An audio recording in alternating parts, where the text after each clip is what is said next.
Well, Canberra was dominated this week by Julia Gillard's recently announced decision to introduce a carbon tax, and Parliament turned increasingly bitter as it debated the issue. To discuss federal politics, we're joined tonight by the government's Parliamentary Secretary for Climate Change, Mark Dreyfus. He's in our Melbourne studio. And in Brisbane, we're joined by Senator George Brandis, the Shadow Attorney General. Gentlemen, welcome to Lateline. Good to be with you, Ali. Evening, George. George Brandis, when the Prime Minister first proposed the flood levy, your side of politics argued people hated it, the sky would fall in, but the news poll indicated otherwise, and now it's got enough support to pass. If the same thing happens with the carbon tax, Tony Abbott will be in trouble, won't he? Well, look, our position, Ali, is very simple. We don't believe that the solution to either the reconstruction of Queensland or carbon emissions is to impose a great big new tax on the Australian people. And we're going to adhere to that principle. I mean, let's never forget that the coalition are the low-tax parties in Australian politics. The year is only 2 months old, and so far this year we've had two new taxes, the flood tax and the carbon tax, in addition to the other great big new tax the government is promising, the mining tax. And one of your viewers should always bear this in mind, Ali. One of the clear and sharp points of distinction between the coalition and the Labor Party is we are the low-tax side of politics. In the last coalition government, we reduced levels of personal tax and company tax in 7 consecutive budgets in the case of George personal Brandis, tax. is your polling telling you that you're on the money in terms of opposing a carbon tax? Well, I don't know what the polling is telling us because I don't see the polling, but I can tell you what we believe. We believe in keeping taxes as low as they reasonably can be, and our default position is not always to put up taxes. Mark Dreyfus, is one of the government's biggest problems that you're trying to sell something that simply doesn't exist? There's no price on your carbon tax, there's no value on the concessions, and there's no ruling on what's in and what's out?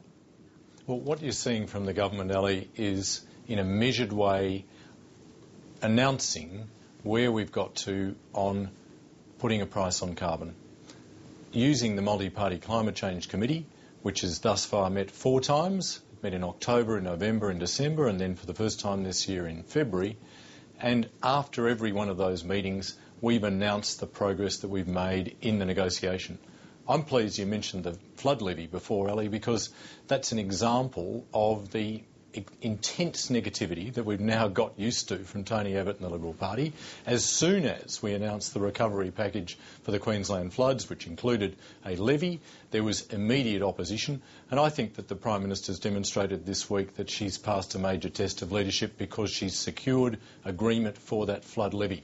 And we could go to the health and hospital package, which I'd remind you and viewers that Tony Abbott came out and opposed before the Premiers and the Prime Minister had even come out of the room to say that there was an agreement. That said, of course, there is no detail, no policy detail about this proposed tax, and the whole issue of carbon abatement policy has already cost 2 leaders their jobs. There's obviously a lot at stake here. What's the benchmark for success, and what if Julia Gillard's planned ETS turns out looking pretty much the same as Kevin Rudd's, which of course Julia Gillard was very key in getting put on the scrap heap? What we're aiming for, and the Prime Minister made this clear last Thursday week, is to have a carbon price in place in Australia by the 1st of July 2012. What the Prime Minister also made clear at the same press conference when she was announcing where we've reached agreement to in the Multi-Party Climate Change Committee was that there hasn't yet been agreement on the carbon price. There hasn't yet been agreement on the levels of assistance that are going to go to households, to communities and to industry, and the investment that's going to be made in low-carbon technology. All of those are yet to be negotiated. George Brandis, your side is spending a lot of time being highly critical of the government, not necessarily selling your own policy. Direct action is how you label it. How exactly do you cut emissions by your stated target? In part by calling for tenders for carbon abatement projects when you've only got a budget of $3.2 billion over 4 years. Isn't it going to cost a whole lot more than that?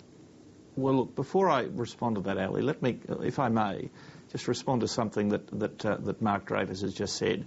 He talks very grandly of a multi-party climate change committee.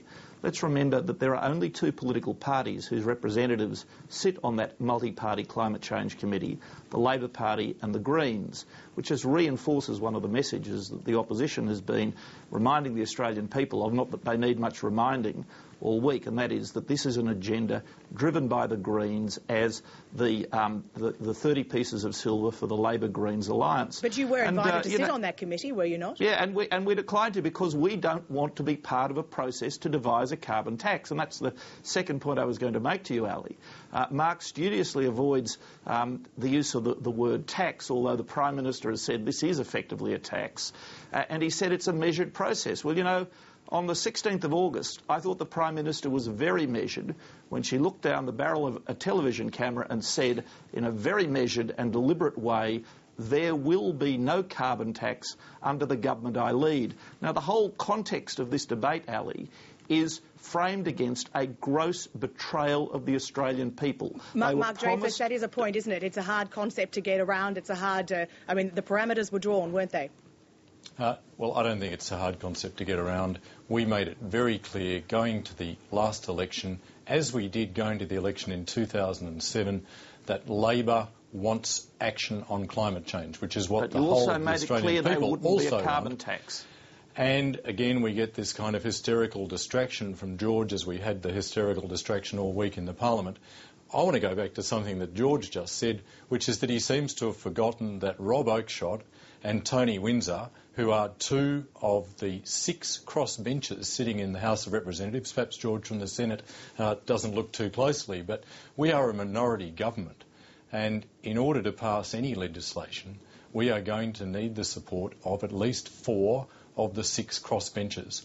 Only one of those is a member of the Greens Party. Well, I want to move on because we're going to run out of time, and I want to go back to that question, George Brandis. How do you reach your carbon abatement targets with the sort of budget that you've got on the table, $3 billion, $3.2 billion over 4 years? The direct action plan that was announced by Greg Hunt a year ago and will involve the expenditure of approximately $1 billion a year over the next 10 years, has been assessed by industry experts, and we are very confident that it will achieve the same amount of carbon abatement, that is a reduction of 5% by 2020, as the government's plan, but without imposing a great big new tax on the Australian people in flagrant violation of a promise not to do so. That said, though, of course, one of your own, Malcolm Turnbull, has raised the issue of potential waste.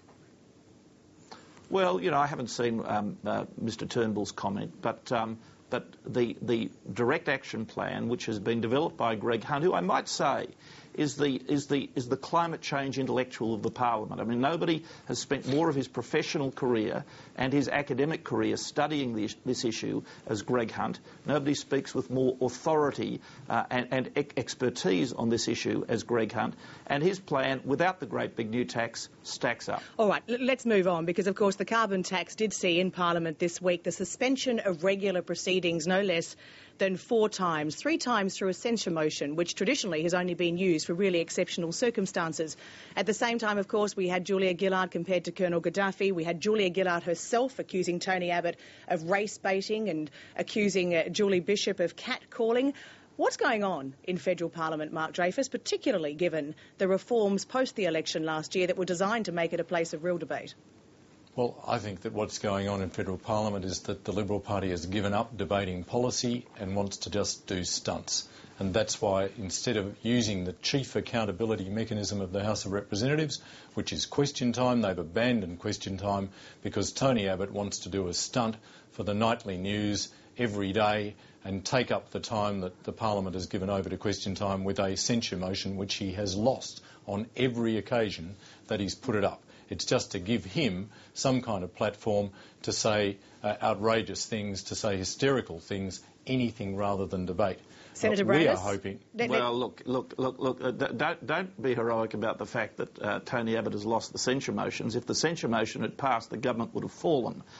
So, you know, that's hardly surprising. But the fact is that a censure motion, we had one in the Senate on Monday as well, by the way, is the most serious form of parliamentary proceeding that an opposition can engage in to express its deep concern about where a government is going. Now, these are unusual times, Ali. They're unusual times, and this is an unusual parliament, not just because it's a minority government, but because this parliament has resumed this year against the background of the Labor-Greens alliance But Senator Grayson, breaking a solemn commitment to the Australian people. But doesn't the effectiveness of a censure motion rely on it being used rarely and in very special circumstances? Once you get three in a week...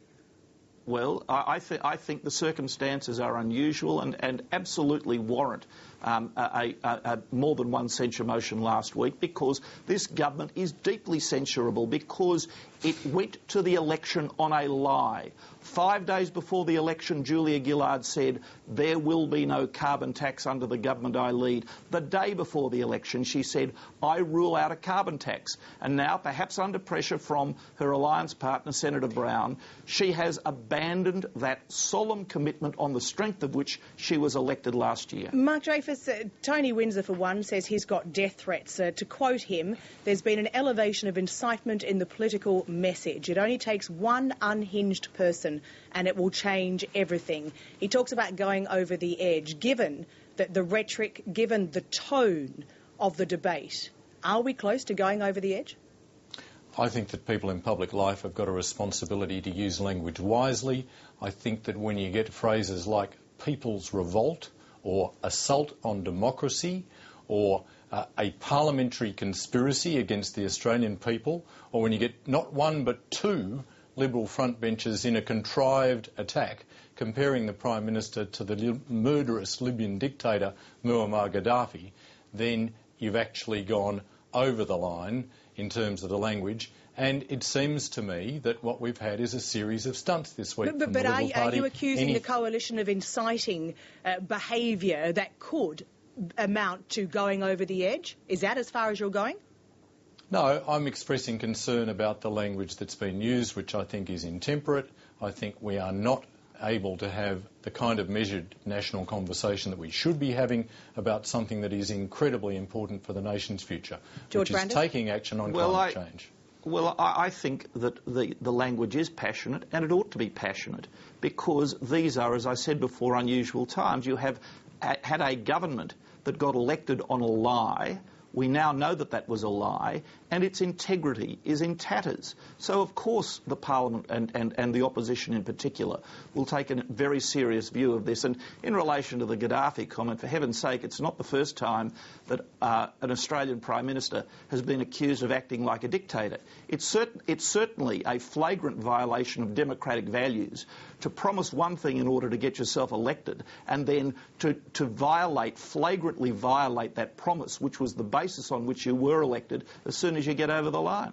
And your boss did urge a kinder, gentler polity.